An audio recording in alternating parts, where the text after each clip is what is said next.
The city's crime crisis, a major issue in the race for Chicago mayor. And tonight, Lori Lightfoot has dropped a new video officially announcing her re-election campaign. CBS 2's Charlie DeMar is live for us tonight with more on what Lightfoot's supporters and critics are saying tonight. Charlie?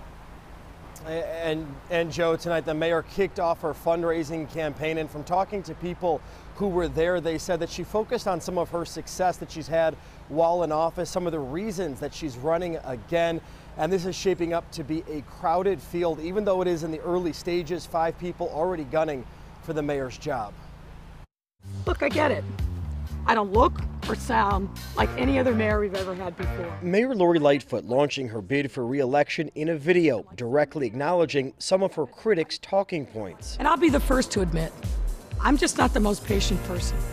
I'm only human, and I guess sometimes it shows. But just because some may not always like my delivery doesn't mean we're not delivering. The number one issue will be public safety. WVON radio host and political commentator Kimberly Egoin says along with crime, voters will have to take into account the challenges of the pandemic and unrest of 2020. There are crimes being committed in most communities in the city of Chicago, which is something that's unheard of. I think people will judge her according to what their expectations were, but they also have to take into account once-in-a-lifetime pandemic. The mayor is riding high after reaching a deal to bring a casino to Chicago, something her predecessors were never able to get done.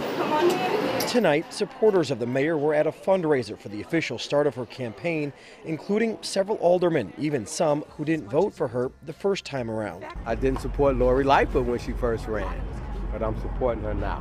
Why? Because she is the incumbent, and I think it takes more than one term to get things together. I don't think it's necessary to change. You don't change, as they say, in the middle of a war, you don't change generals. Critics of the mayor have been quick to point out her temperament, which included public spats with police and teacher unions.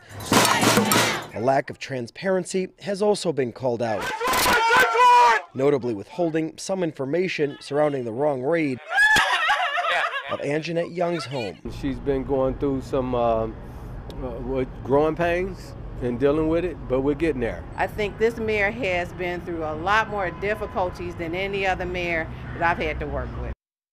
And the grind of the campaign trail starts tomorrow. Mayor Lori Lightfoot has 5 campaign stops all the way from the south side to the north side. We are live tonight from City Hall. Charlie DeMar, CBS 2 News. Joe? Well, we all figured it was coming tonight. We know for sure. Charlie, thank you. Charlie mentioned it. Here's a look at who else is officially in the running at this point for Chicago mayor. Cam Buckner, the state representative from Illinois' 26th district. 15th Ward Alderman Raymond Lopez, who would become the city's first Latino mayor if elected. 6th Ward Alderman Roderick Sawyer. Former Chicago Public Schools CEO Paul Vallis, who ran for mayor in 2019. And another former candidate, millionaire businessman Willie Wilson.